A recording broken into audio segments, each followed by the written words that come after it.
I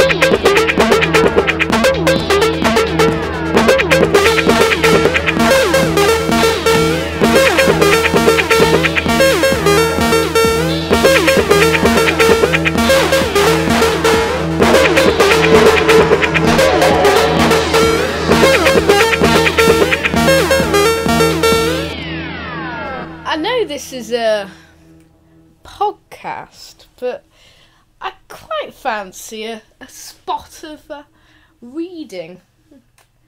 Ooh, Veritas. I think I'll give that a go. Veritas. Let's see. What does it say? I'll read it aloud to you. It says, for those who have not watched Series 10, Episode 6, you must report to iPlayer immediately because there will be spoilers for Extremis. Or Extremis. Nobody knows. And you could go there if you haven't watched it because there will be many spoilers which will be revealed in a very complicated manner. Of course, it's Extremis, so of course it would be. And there's a bit about killing myself. I'll just go and do that.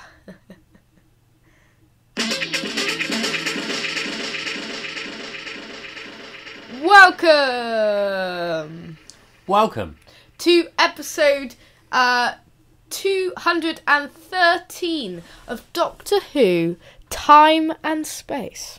Probably the most stressful setup we've ever had for a podcast ever. It was, yeah. We must send our apologies to you, everyone who's listening, because you may have noticed we've had some technical difficulties and it won't be sounding as plush as usual. Yeah. It might not be for a little while whilst we sort out something, because we've had problems with the new Windows update, but we're still here, hopefully, come rain or shine, hopefully, yeah, to talk all things Doctor Who. Indeed. I think it is. I'm pretty sure it's something to do with the new Windows update. It always causes us problems with our audio stuff. What do we have? Oh, I'm Dr. Cool, by the way. And I'm Lewis Moon. Yeah. This is the Father and Son podcast, Doctor Who, Time and Space. We're here weekly, and it's Series 10 at the moment, so it's very exciting. Yeah, indeed. Of course, we think we're here. We may, of course, not be here. We may just be a virtual computer simulated copy of Doctor Who, Time and Space. And the main one that runs in the actual universe isn't having the same issues. And it will be back next week. Yeah. So, what do we have on this week's show? So, we will be reviewing Extremis. We will be doing a predictions and sort of looking forward to the next episode, which is called... Pyramid. At the end of... the universe. The world. The period at the end of the world. I'm just trying to teach D Cool here. Dr. Cool. We have our top Earth set episodes. And also we'll be giving you some news and views from the Whoniverse, or from an alternative universe, depending on whether we are in fact a computer generated virtual reality. Perhaps. Should we go straight into the review then? Yeah, let's do it. Let's go. Let's kick off with our review on and thoughts on Extremis.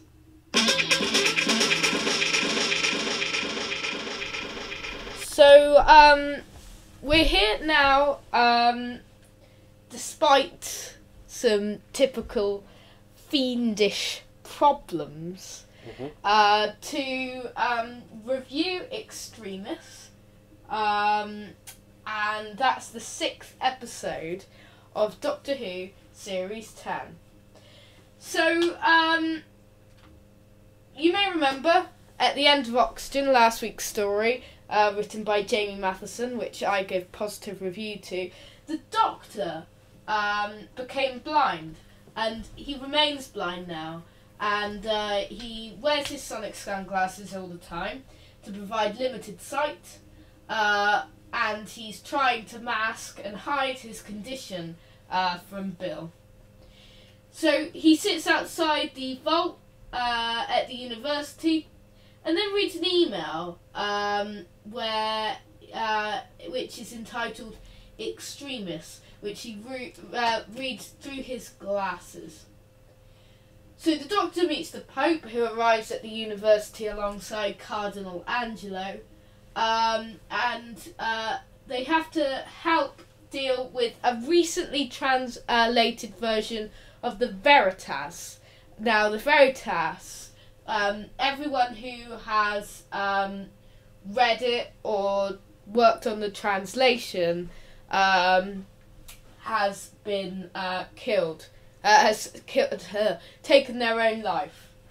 The Doctor takes Bill and Nardo to a secret library inside the Vatican called the Hereticum, and they find that a priest who had just read the book has emailed a copy to CERN, who later commits suicide too. Bill and Nardo discover a portal leading to a hub of other portals linked to CERN, the Pentagon, and the White House, among other places. The Doctor, elsewhere, is trying to read the Veritas, but is forced to flee when the monks, skeletal figures in red robes, appear. And then there's some other bizarre events, but I think that's it for synopsis. Do you want to go first, Decool? What did you think of Extremis? I didn't like it at all. Okay. To be honest, that's probably a little bit of a lie. I was really enjoying it up to a point when something happened, and at that point I didn't enjoy it one bit. To make that a bit easier to explain, I wonder whether perhaps we should jump forward to something that we always do. And perhaps it should be time to... No, I want to share my opinion. You're going to share your opinion first Selfish. of all? You can do. I just figured it might be easier to do the other bit first and then lead into our opinions. I quite wanted to share our opinions first because that's how we typically... Okay, you're never going first again, Decool, with your opinions. I'll start then. So, I thought the episode, Extremis... I've watched it twice because I knew it would be one which needed a rewatch, and it did definitely need a rewatch.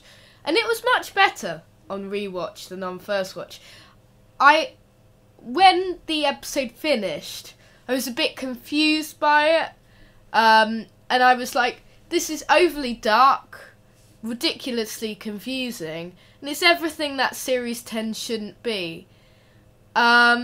There were still some things I really enjoyed, and I'm sure we'll get onto that in a few minutes. But, there were some certain things which really annoyed me. And it was okay. It was very typical Moffat. Felt very like Sherlock to me, in Moffat's writing.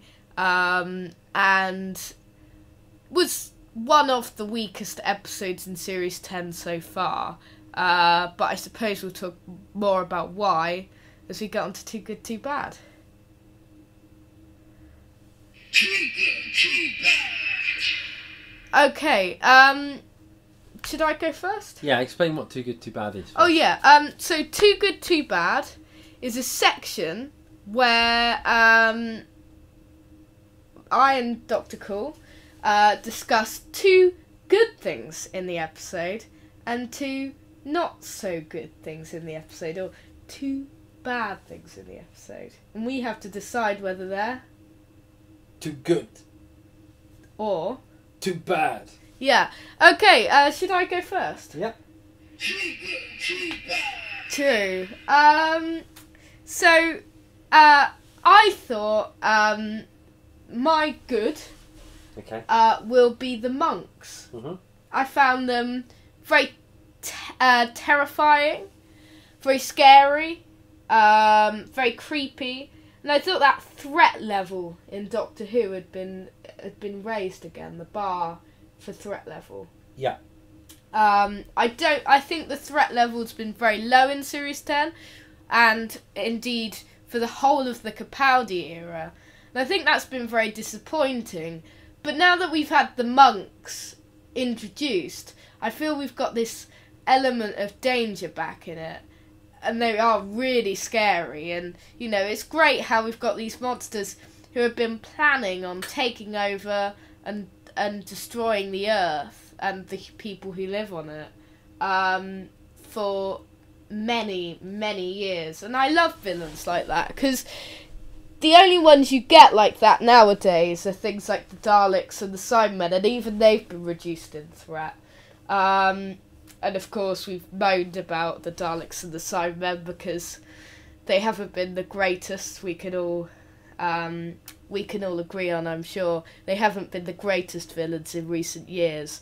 But it's great to see these new villains, which actually are scarier than some of the returning villains nowadays. What were your thoughts on the monks? Yeah, no, they looked really good, I think. And they definitely did have a real threat to them. I like the fact that they all looked a bit different. I like the fact that their speech was out of time with their mouth movement. Yes. They were good. They looked like they were really, really creepy, and they sort of made you jump a couple of times. So They yeah, did. definitely a good inclusion. Yeah, sorry for stealing yours there, Dr. Cool. Stealing my... Oh yeah, because I was going to say that Too as well. good. I think my good then, on the basis that you've stolen the monks, I think would probably be... I like the way it dealt with the Doctor's blindness. There was a moment when he managed to do some sort of cheat with his regenerations and momentarily got his sight back. And I really liked that. I liked the fact that it came back, but then he started going again and he was beginning to do, no, not now, not now. And his sight was starting to go blurry again. So I think that it just made what he was trying to do that little bit more difficult. I mean, I think if I was going to look at another good, if it wasn't going to be that one, it probably would have been the use of humour. And certainly the scene that they used at the clip to advertise the programme, where you had the Pope and various other religious people coming into Bill's bedroom. Yes. I really liked that bit. I thought it was silly when I saw the clip, but watching it in the episode, it seemed to work really well. Yeah, and apparently in Period at the End of the World, they get interrupted by a UN secretary in their day. But yeah, we shall see. So yeah, I think those are my goods. I think. Okay. Too bad. Too bad. It. Yes. Okay, can you specify?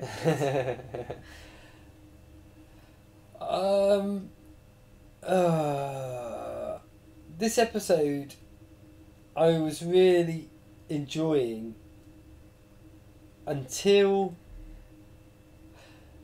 it was quite late on when I went from thinking it was a really good episode to a really bad episode, and I think it started in the points when Nardole had disappeared.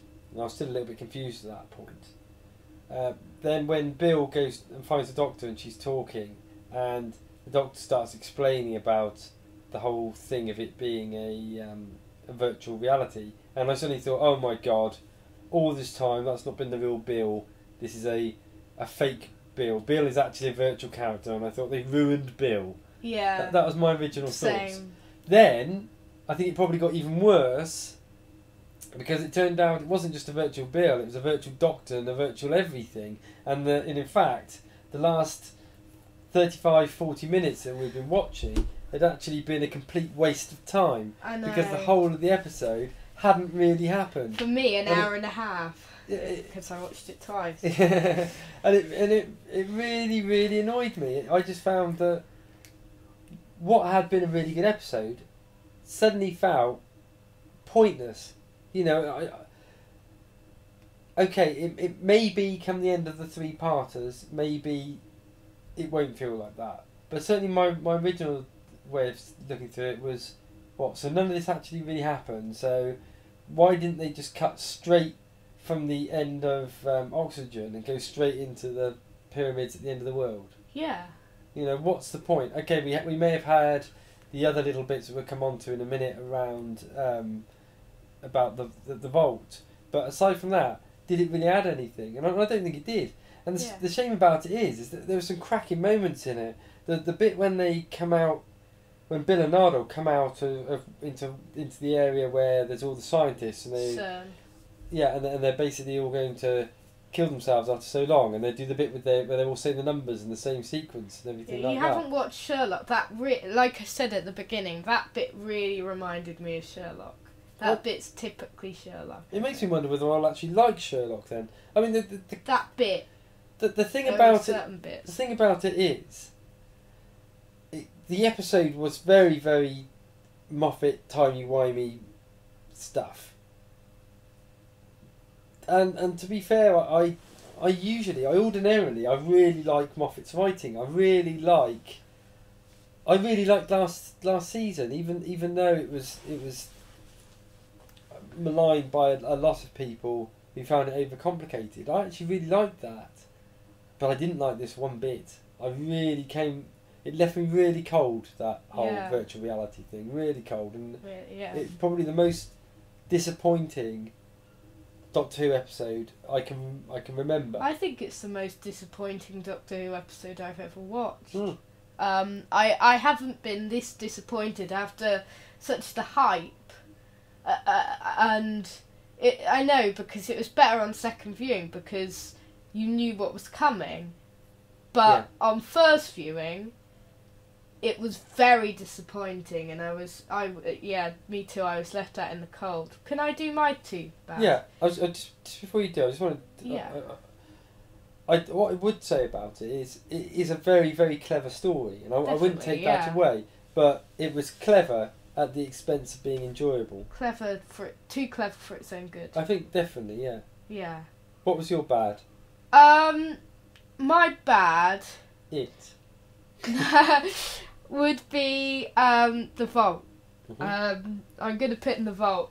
I was really excited for the vault, but the way how they revealed it was really disappointing. I quite enjoyed the Missy scenes. I quite liked seeing Michelle Gomez back, and it was an interesting, if not quite unnecessary, sort of solution to how Nardole came back after the Husbands of River Song events on Beryllium, and reintroducing Missy into the show. And the Missy scenes are some of my favourite bits. However, I didn't like the way how they revealed what was inside the vault, how they revealed Missy was inside there. Because they sort of went like, it showed a flashback scene, and then it was like, how can I do it, Missy? And it's like, it's sort of like, it presumes you already know that Missy's in there. And it's a bit disappointing because everyone expected that. And everyone expected that Stephen Moffat, like always, would knock us out of the park with something really unexpected.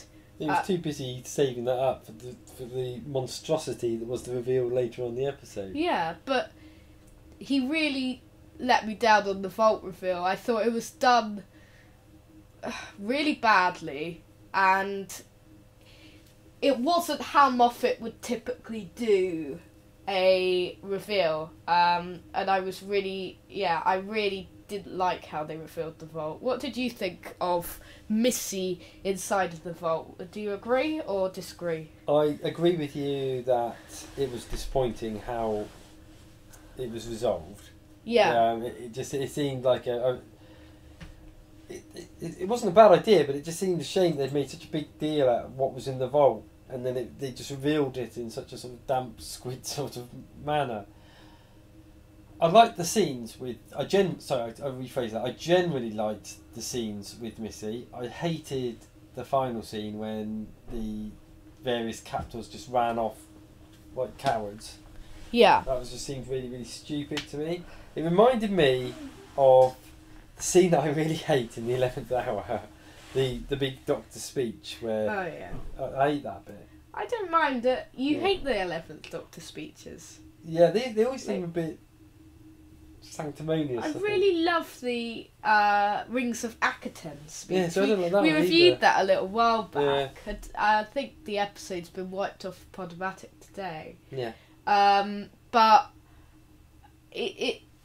I love that speech, and you weren't a fan. You're more a fan of the Capaldi. I think Capaldi could do the same speech, and it speech. would work really well. Yeah, I like both of them doing speeches. Obviously, Capaldi's probably better actor than Matt Smith, because he's had so many years professionally, and He definitely does speeches better. yeah, he does speeches.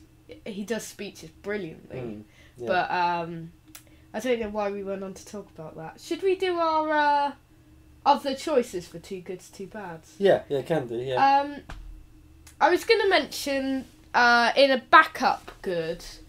I'd like to mention Nardole again. Yeah. I would say Extremis was was Matt Lucas's best performance as Nardole so far. I thought he was really funny.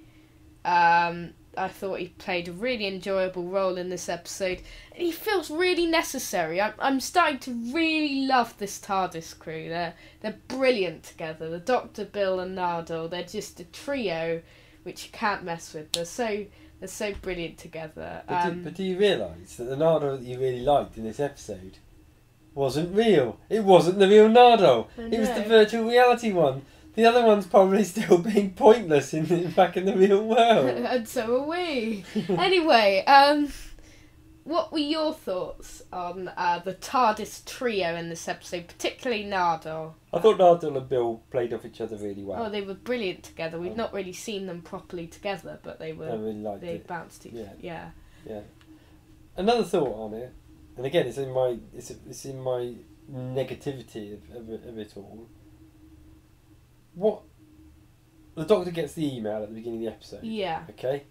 It works very well. I can see where you're going here, because I was even confused in this on a rewatch. I do not get how the virtual Doctor managed to email the actual Doctor. It just seemed like a silly get out for me. It did.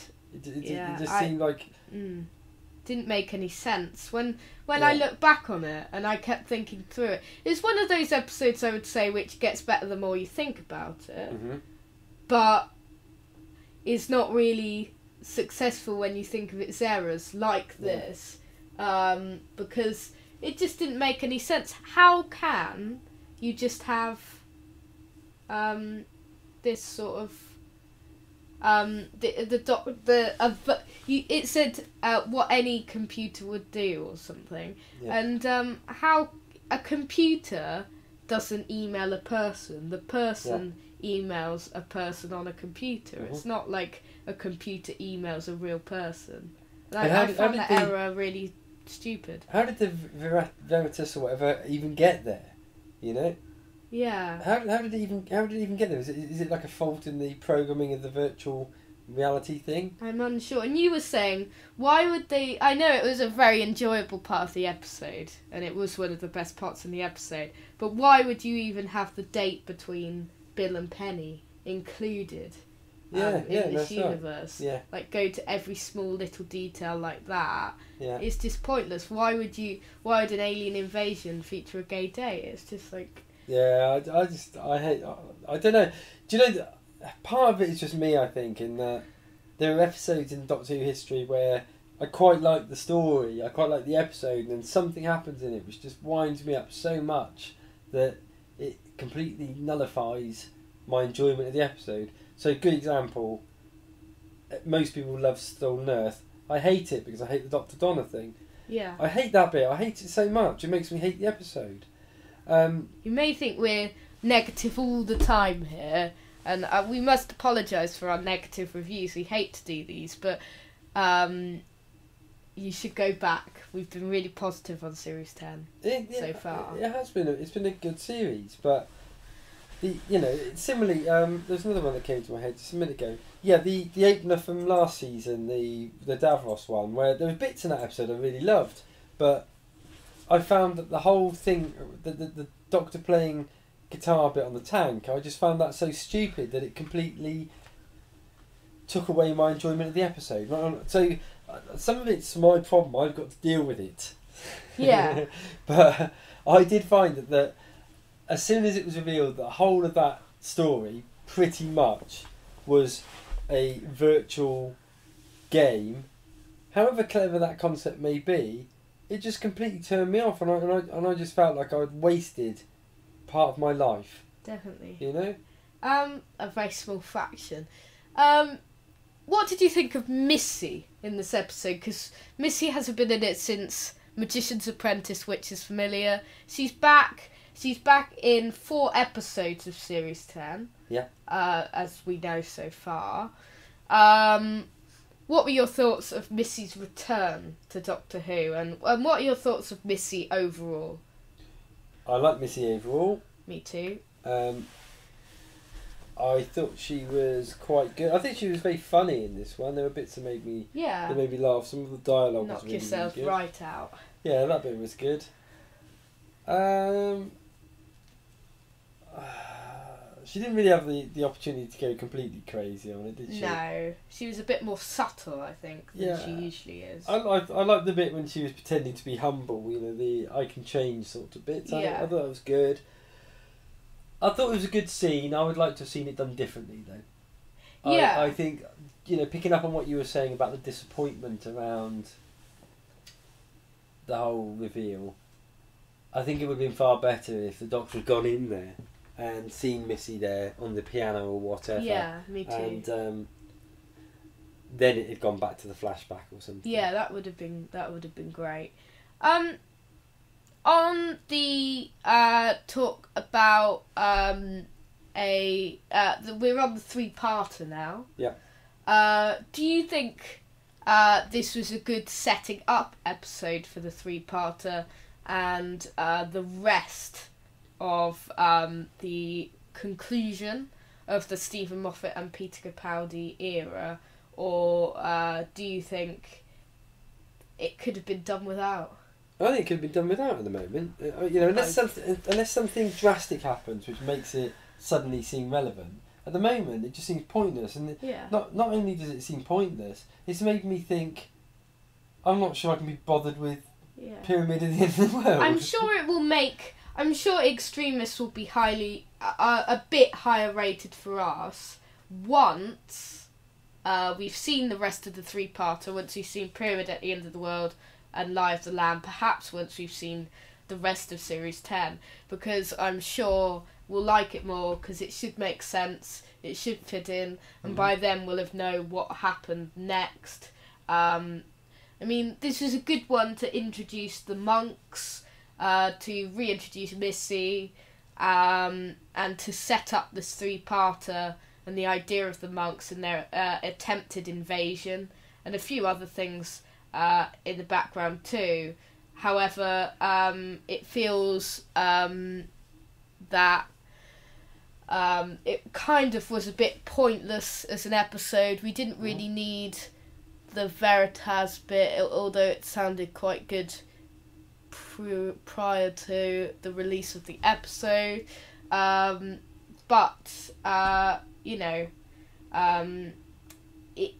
the Missy scenes were also not necessarily relevant. There was no. Yeah.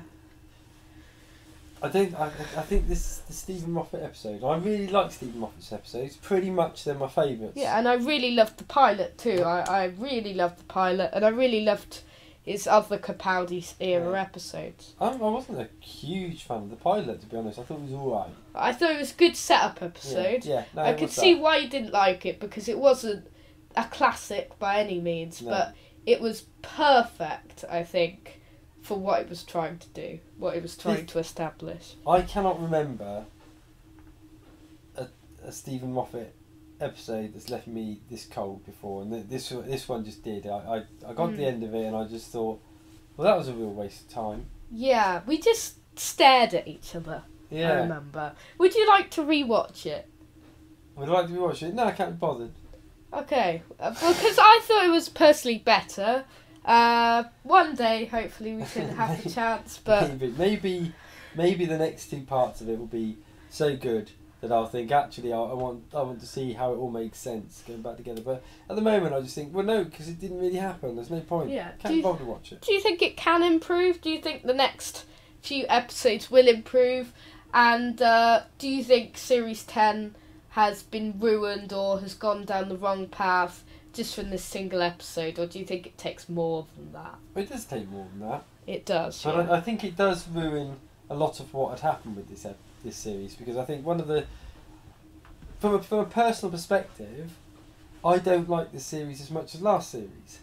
Opposite here, but I quite like last series more than most people, but I think Series 10 is more... From the halfway point, I think from the first 6 episodes, the first 6 episodes of Series 10 are stronger than the first 6 episodes of Series 9. But not necessarily... The first 6 episodes of Series 10 aren't better than the last 6 episodes of Series 9, bar Sleep No More. I'm talking from a very personal perspective. From what Doctor Who needs, I think this season has been better. Because it has been far more sort of self-contained, enjoyable episodes. But I think they really moved away from that with that last episode. I think that will lose a lot of the goodwill for Doctor Who that they've built up with the preceding episodes. Sadly, yeah. I might be wrong, but I think it will. People will just look at it and think, what on earth was that about? Yeah, definitely. And it's a shame. It's a real shame. It is such a shame. But that's 2 weeks in a row for me where I've been a little bit underwhelmed with it, which is a shame because the beginning of the season I really liked. But I love Oxygen. I would say it's my favourite episode, and I think it would be hard to beat Oxygen. Yeah, like I said, Oxygen, there is a difference between the two. Oxygen, when I was watching it, I felt like it's probably better than I think it was. Extremists, I watched it and thought I was quite enjoying that, and you've ruined it for me. Yeah. No, I really enjoyed the first 30 minutes. I was watching it again yesterday, and it was the same point that lost me. At the point where Nardo gets sucked into that he gets destroyed, his sort of virtual self. Yeah. That was the point that lost me once again. About half an hour, maybe just over. So it's only like the last 5-10 minutes. It is, but that really let it down, and the rest of the episode, I must say, is really good. It is, but it apart from the vault stuff. But it didn't really happen, and that's where I have the problem with it. It doesn't really matter if it was the best thing you've ever watched ever. If it didn't really happen, then it wasn't the best thing ever. No, because it didn't happen. Because you're watching something which didn't really happen. It really grated on me on that. And I know not everyone's going to agree on it, and I know there were some really positive responses. Well, it's very mixed, though. It's the most mixed episode, I think, for a long time. Yeah. I can't say it was awful. I mean, there are episodes like Paradise Towers, which are awful. Yeah, definitely. This wasn't awful, because it was actually, if it hadn't have been such a sucky ending to it. It's not Paradise Towers bad. It would have been really, really positive. But using your 4 score thing of I can't remember exactly what the phrase is. Is it awful, alright? It's terrible, alright, good, fantastic. It would have to be alright, because the first bit of it was alright. The first bit of it was really good, but it's been alrighted by the really poor ending. All episodes of the series for me have reached a good. Probably this time last week when I'd finished the episode it would have fitted into alright, but from a second viewing it would have to go into good. Should we round this up then? Yeah. Rubbish! So first of all we'll share our conclusions and then we'll do our ratings. I thought Extremis was an okay episode, but it was overly dark, overly complicated, and it went down the wrong direction. However, it's still not enough to ruin Series 10, which has been a fantastic series, but there are some things that annoyed me, like the vault reveal and the simulation ending. I thought it was great to see Michelle Gomez back as Missy, and Nardo was at his strongest performance yet. I can't say it was one of the highlights of the series, but it was still better than most episodes of Doctor Who. It was. The monks were creepy, a good setup, but there were some things which really let it down for me. It's the same as Smile for me, so I am going to give it a 7.2. What would you give? What would you say is your overview? Good start to the episode with lots of good ideas. Very creepy villains in the monks. Probably the most disappointing ending of any Doctor Who episode ever, which has completely marred my enjoyment of it. Yeah. Okay, score? 6.4. 6.4? Yeah. Gave it 6.8 on the thing. Did I? 6.6 then. Okay. Should we go into the what you thought of it? Yes. So, in the audience, on Twitter, @drwho, time un, as in n space, we held a Twitter poll for Extremis, and it got 20% terrible, 19% alright, 28% good, and 33% fantastic. So mostly fantastic for them, but very mixed. Very, very mixed. That's the most mixed that we've had. I think so, yeah. Yeah. Ever. Yeah, that's right.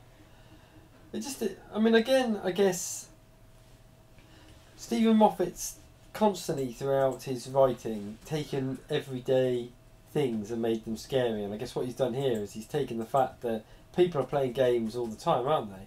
People are playing MMOs all the time where they're talking to other people, they're interacting with other people, but they're interacting with virtual characters. What this has done is it's questioned actually whether we're all part of that as well. There's a really great film starring Jim Carrey. Is it the film? Oh, I forgot what it's called. Is it the film where everything's like he's in a film or something? Like a TV show? He's in like a reality TV show. I've forgotten the name of it as well. I had Cable Guy come into my head, but it's not that. Is it? That's one of his other ones. But it works in that. That's really, really great because that hasn't in that film. It's not actually questioned whether or not he's real. It's just made him question how he's lived within. His life has been a fake. It's but we've been watching the the show. same thing. The Truman Show. Truman Show. Yeah, that was really, really brilliant. But this was just rubbish. I hated it. Yeah. I really, really hated that ending. Yeah. I hated it so much. So if you want anything to talk to us about Extremis, then go over to @drwho, time un, as in n, space, on Twitter. But that's it from us for our review for Extremis. Should we move on to the news? Let's try and do this. Yeah. With technical faults and no. Yes.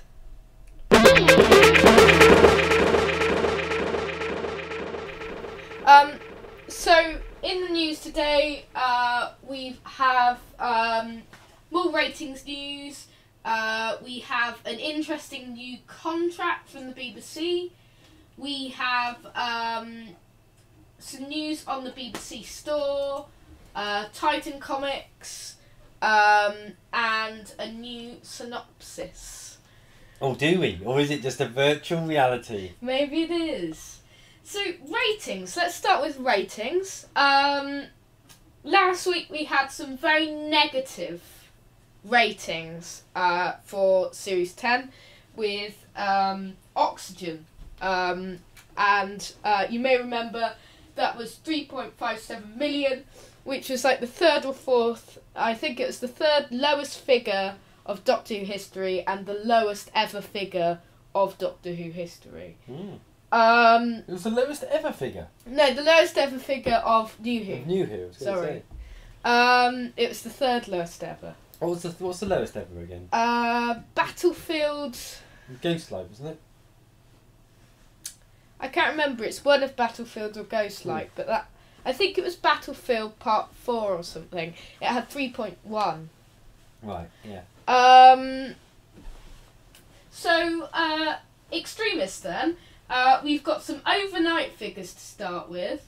And they're up by over 500,000 viewers Okay. this week. And it's gone up to 4.16 million viewers. Okay. Which is really good to hear. It's gone up once again after last week's frankly appalling viewing figures. It'll go down again though, because I'm sure It that a will. lot of people would have watched that and thought, what on earth have I just watched? Yes. On AI, so the episode received the lowest AI for Series 10 so far. Mhm. However, this isn't a substantial decrease because it's only 82 is the AI now. The highest is 84, with most episodes achieving, and 4 of the episodes so far achieving an AI score of 83. So 82 still fits into the good category. No episode is broken into the 85 or over, which is excellent, or no episode is broken into the 60 or less poor category, which is really good for that section. So it's quite a steady sort of ranking for the series on AI, but you can sense from that it's a little bit less popular, as you would expect, than the previous 5 episodes of Series 10. Meanwhile, we have some final consolidated figures for Oxygen, and it's a rise of under 2 million viewers and the consolidated figure, and it's 5.27 million, which is quite low compared to episodes like the pilot, which achieved 6.68 million as their final viewing figures, and it's usually around 6 million, and it's sort of like 5.27. So I mean, naturally though, each season it dips in the middle, doesn't it? it does, yeah. I mean, is it on a par with what we saw this time last series? Roughly, I think last year was slightly higher though. Was it?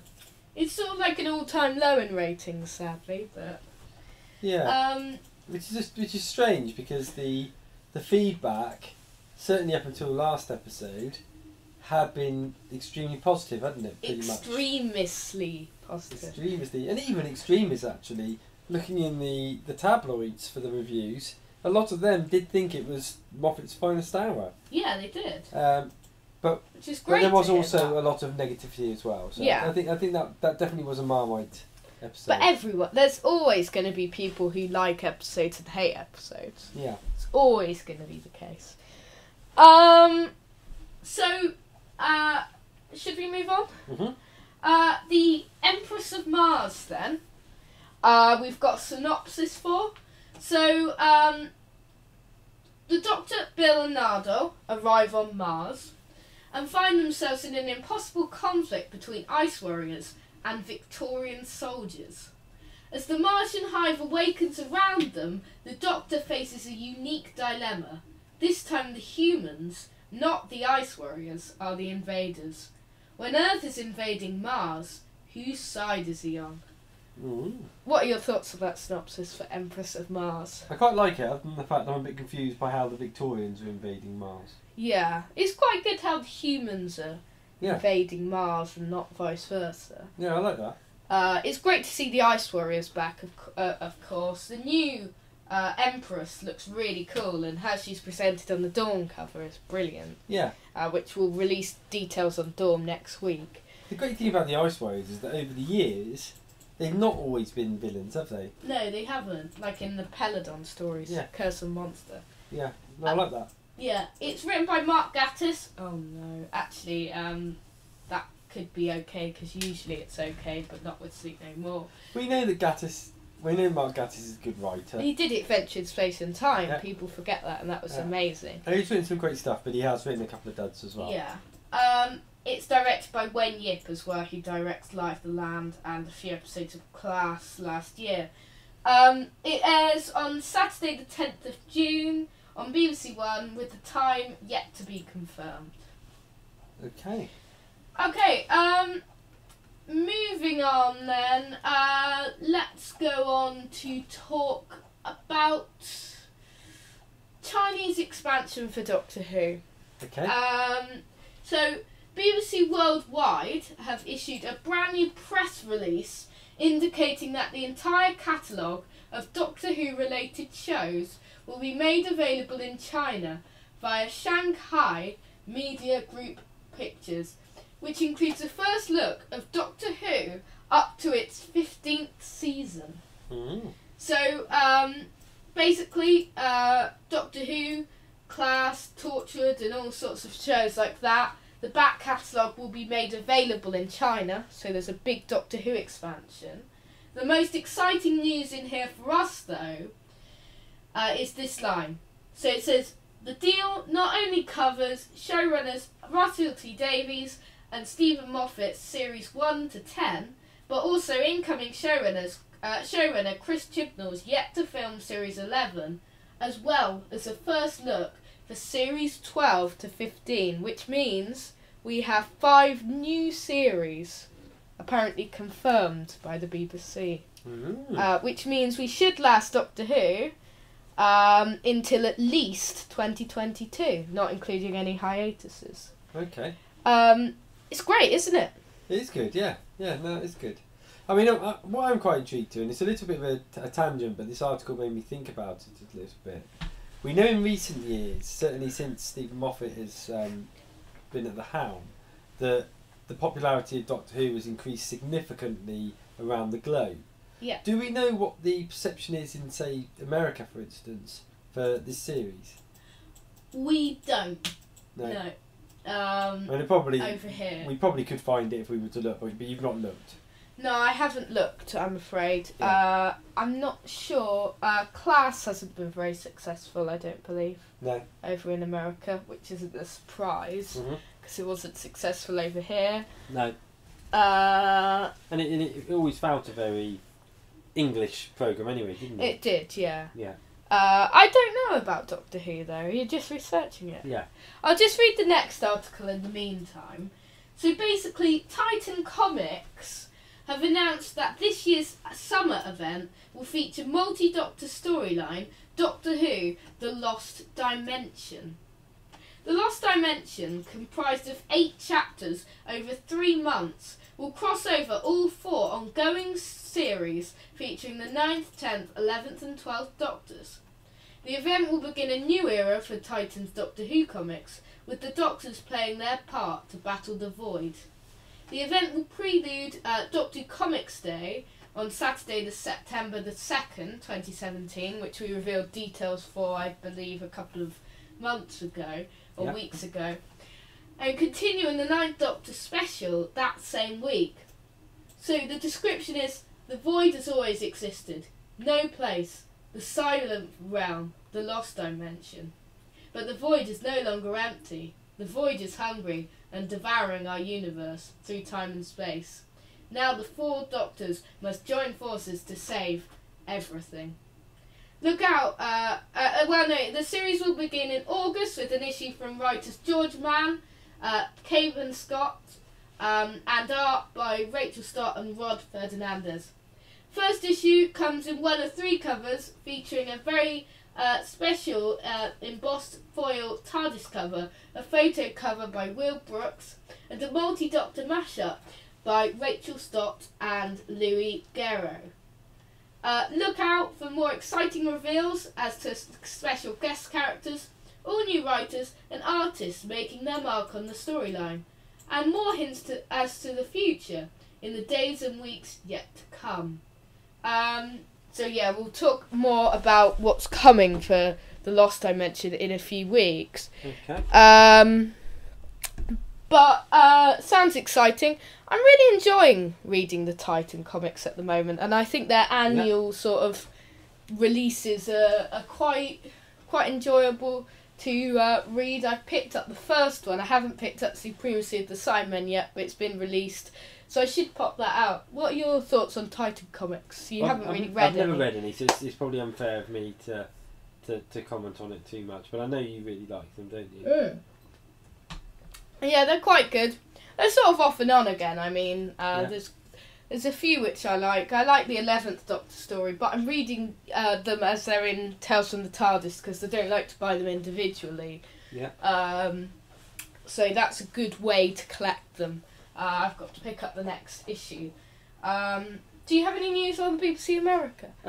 Just having a look on Wikipedia, which has a bit about critical reception of Series 10 more generally.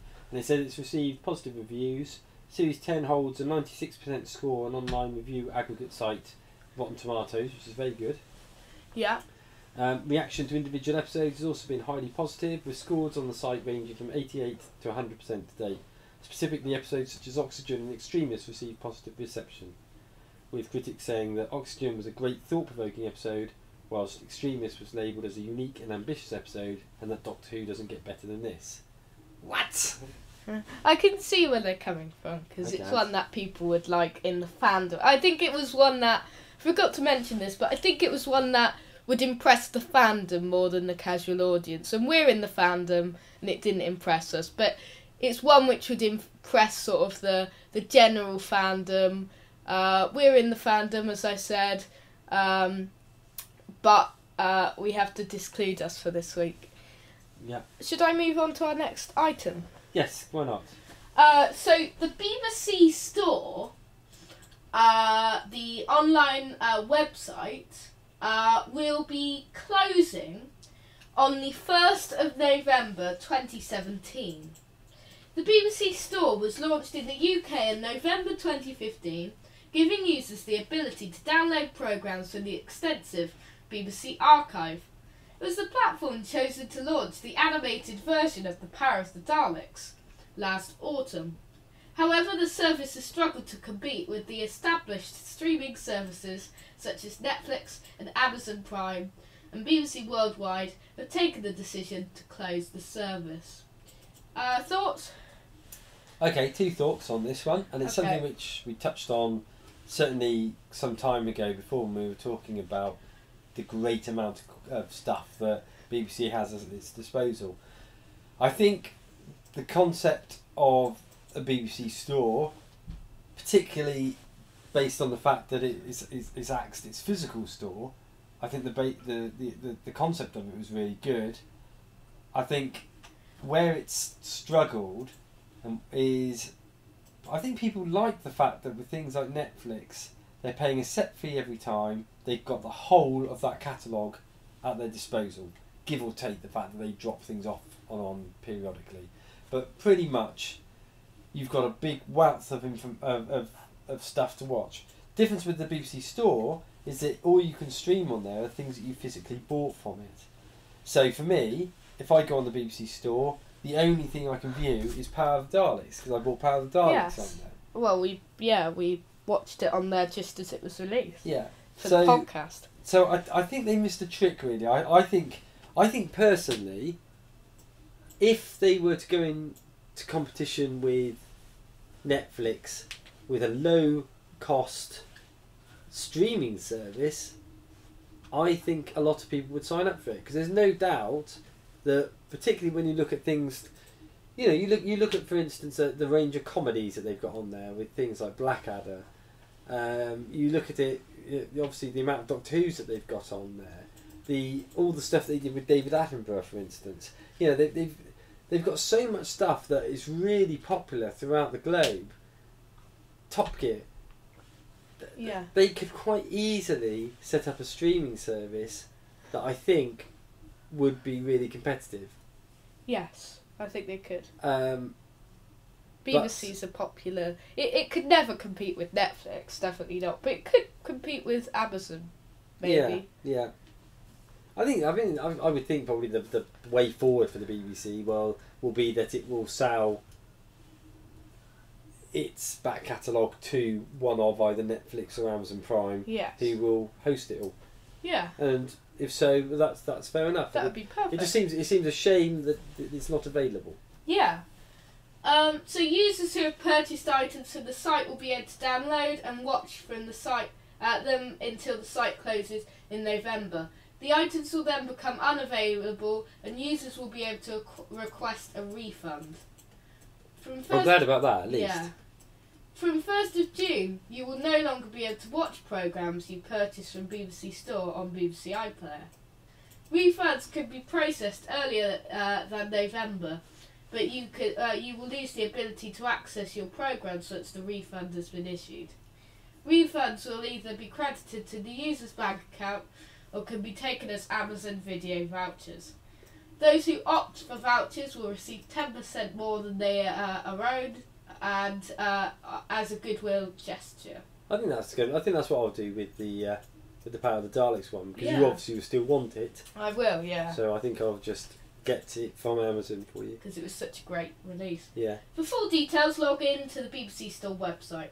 A statement on the BBC Store website says the BBC will continue to find new ways of making BBC archive content available, but more on that in a few weeks' time.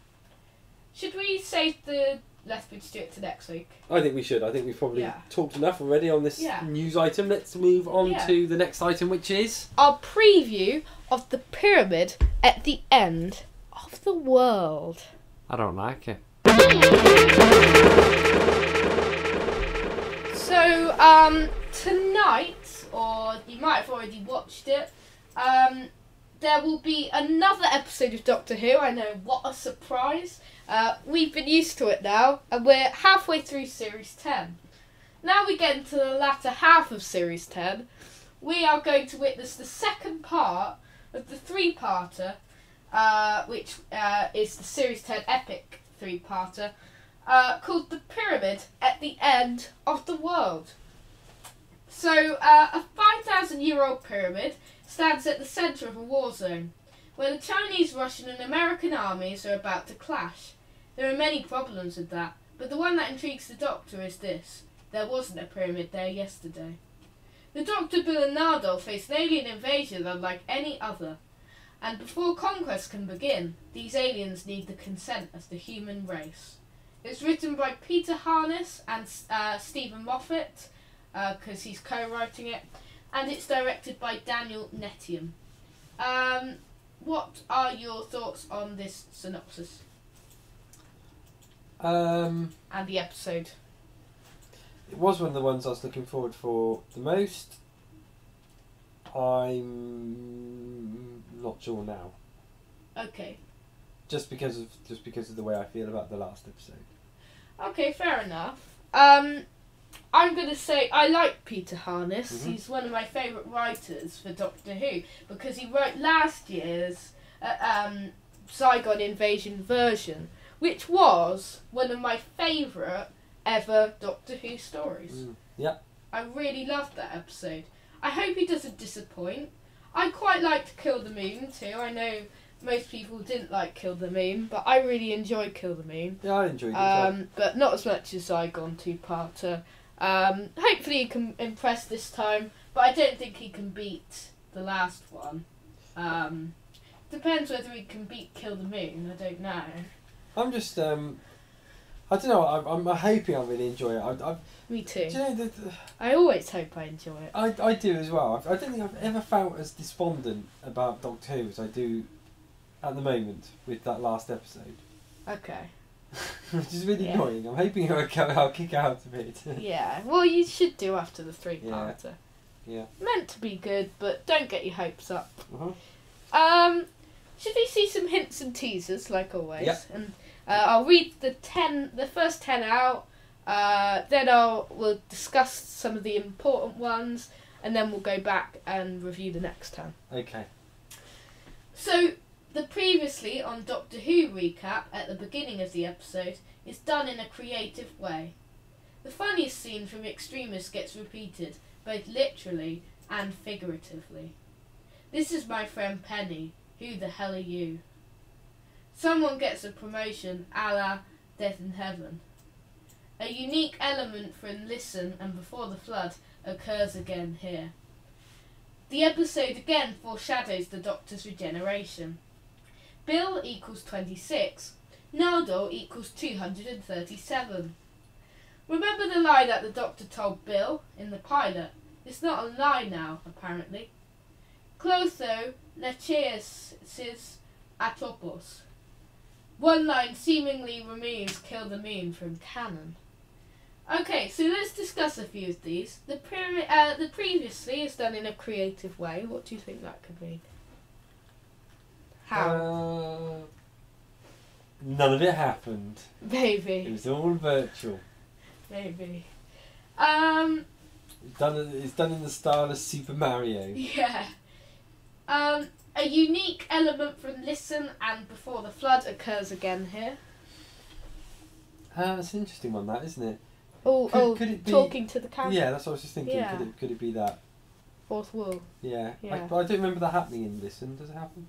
Yeah, at the beginning, isn't he? Okay. He walks around the TARDIS and he's like talking to. Yeah. Yeah. Yeah, it will be that then. Yeah. The episode again foreshadows the Doctor's regeneration. Okay. I mean, it did sort of mention that a few times, didn't it? Certainly at least once I can remember in Extremis where he was talking about borrowing from future regenerations. Yeah, and it also mentioned it in Knock Knock. Yeah. Bill 26, Nardole 237, I guess that's age. Remember the lie that the Doctor told Bill in the pilot? It's not a lie now, apparently. Can you remember what that is? No. Neither can I. No, I can't remember. I forgot. We'll learn tonight. Yeah. One line seemingly removes Kill the Moon from canon. That'd be interesting, wouldn't it? Be something about the moon, maybe? Perhaps. Is it going to be that we actually find out that the episode wasn't real? Perhaps we do. Yeah. The Doctor once had a big dream. I had a dream about the moon. I had a big dream. all of my adventures were dreams. Joke, when we were watching that episode last week, Extremis, I had a horrible feeling that that's what was going to happen with it. I had a horrible feeling, much in the same way as previously we found out that Amy hadn't actually been Amy for a couple of episodes. I had a horrible feeling that everything we've been watching since Capaldi came into it had all been a virtual reality. Or just from history. And in fact, what was going to happen is that he was going to regenerate, and actually, it was going to regenerate again from out of Matt Smith into whoever the new Doctor Who's going to be. That would have been just. Yeah, okay, set 2. Fear is temporary, love is slavery.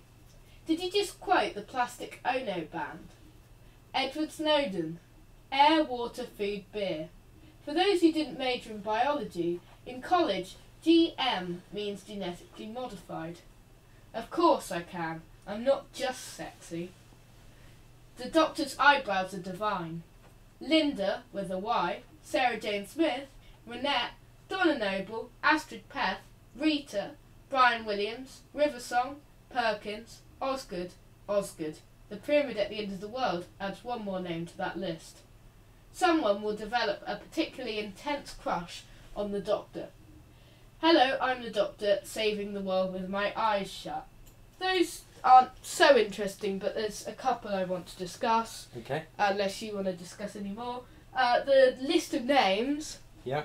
I believe that's all people who are looking for the Doctor, who have been looking for the Doctor. If you think Linda with a Y, that's the group for Love of Monsters. Yeah. Sarah Jane Smith in School Reunion. Yeah. Renette in Girl in the Fireplace. Donna Noble in Partners in Crime. Astrid Peth, Voyage of the Damned.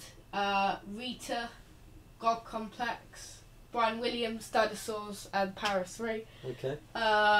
River Song, Various. Yeah. Perkins in Mummy Iron Express, and the two Osgoods. And the Pope. Yes.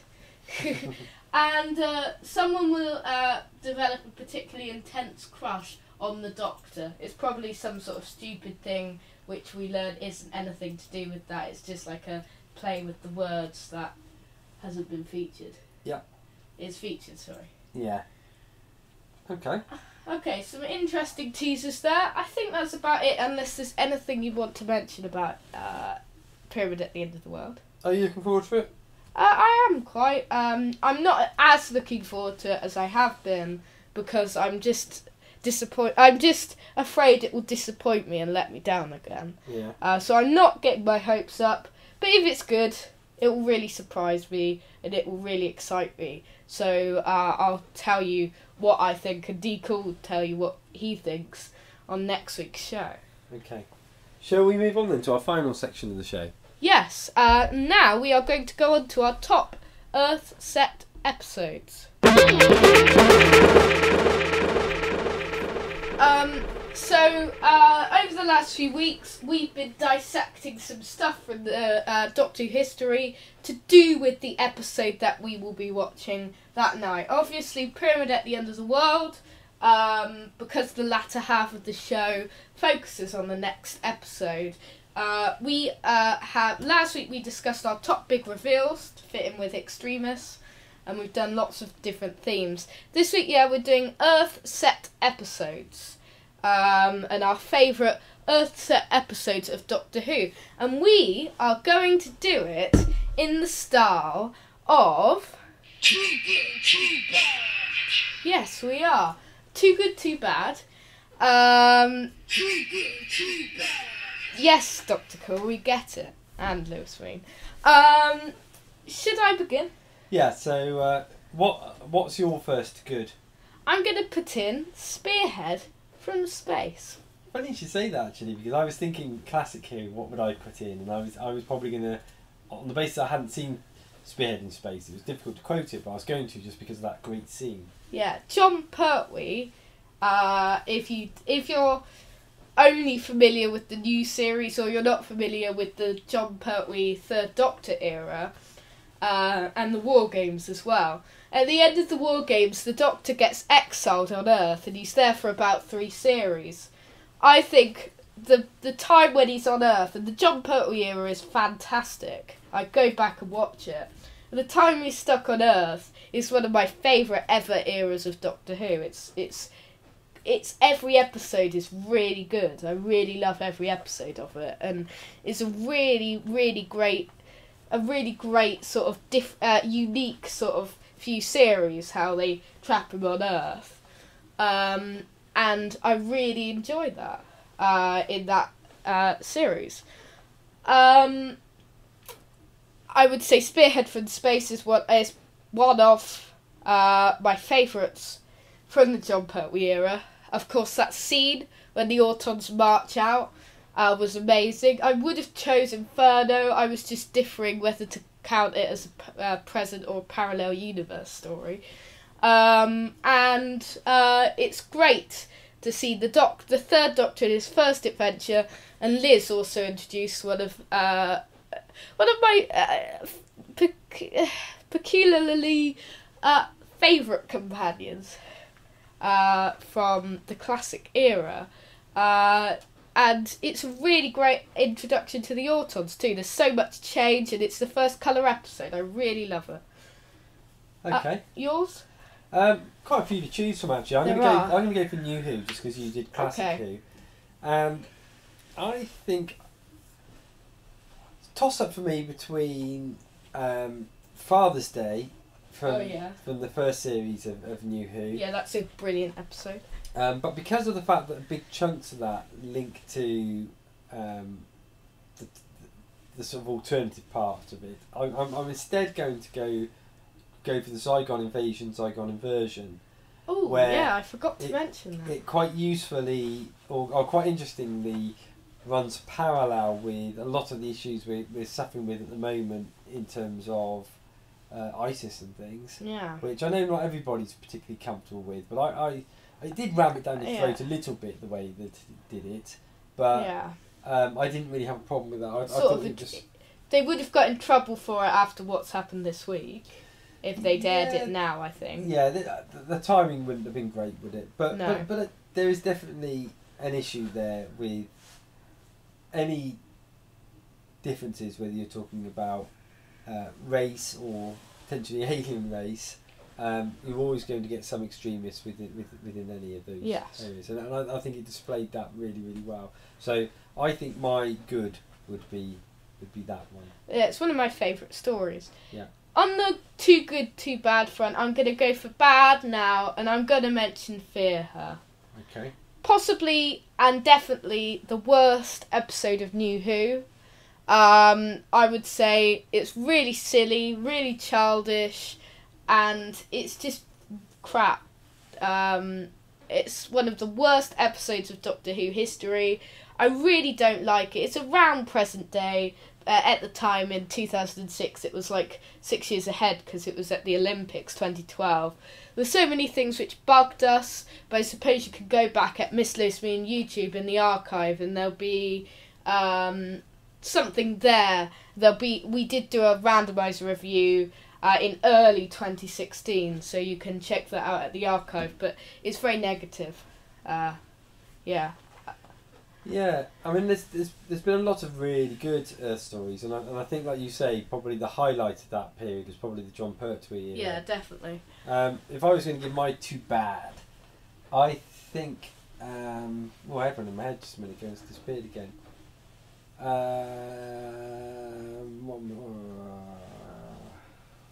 Oh no, I shouldn't have gone off on a tangent, should I? No, you shouldn't have. Should have gone off on a Was it tangent. Classic Who or New Who? It was the New Who one. Well, I'm going to say Extremis. Okay. I would say Love and Monsters is my other one. Do you know, I think I could watch Love and Monsters. I've rated it low in our overall poll because it's not brilliant. But I got more enjoyment factor out of Love and Monsters than I did Extremis. Yeah. I don't mind Love and Monsters. It's not as bad, but I think it would still fit in my weakest episodes. Yeah. Third weakest, I'll but tell you fourth. what, maybe I'm going to go for. I'm going to change my mind. I'm not going to go for Extremis. I'm going to go for Boomtown. Okay, yeah. And In the Forest of the Night's another one for me in the bad. Yeah. Yeah, sorry, Boomtown? Yeah, just because the first outing with the Slithy is very entertaining. Boomtown, not so much. It's not great. No. No. Do you generally like Earthbound stories? Well, I mean, Who fits into three main categories, doesn't it? Yes, You it get the does. historical ones, you get the Earthbound current day ones, and you get the space ones. Yes. Where do if you were ordering them from one to three, with three being the highest, what would you say? 1, present day. Uh-huh. 2, future. 3, historical. Apart from Thin Ice, because that was brilliant. I think it's great when you get a series like Series 10 or Series 1 or Series 7 or something, where you have, like, first of all you have a present day, then you have a future episode, then you have a historical. I love that. Yeah. What's your order? So you did it the opposite way around than I was expecting, but so what you meant was that your least favourite is the historical one. Yes. Yeah? My least favourite from out of them is probably historical ones. Yeah. Then space ones, and I generally really like the current day ones. Me too.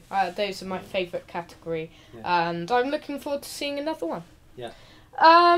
Should we round that up then? I think we do. I think we need finish to up the show? need to finish the show. off. Yes. We apologise for any technical difficulties, but I'm sure it's been a really entertaining show, and we thank you for listening this far if you've got that far. Yeah. How can people contact us? Oh, next time first. Okay, next Should I time. do next time? Okay, You're next such a time. creature of habit. Yeah. Next week on Doctor Who Time and Space, episode 214. 214. We will be reviewing the pyramid at the end of the world. We'll be doing a preview for Lay of the Land. Lie. Lie of the Land. Yes, you got that almost right. We talk about our top alien invasions. And we'll have some news and views from the Hooniverse. Okay. And I was just wondering something. Yeah. How can people contact us? So they can contact us on Twitter at drwho, time n, as in, no, I did it right, space, where you can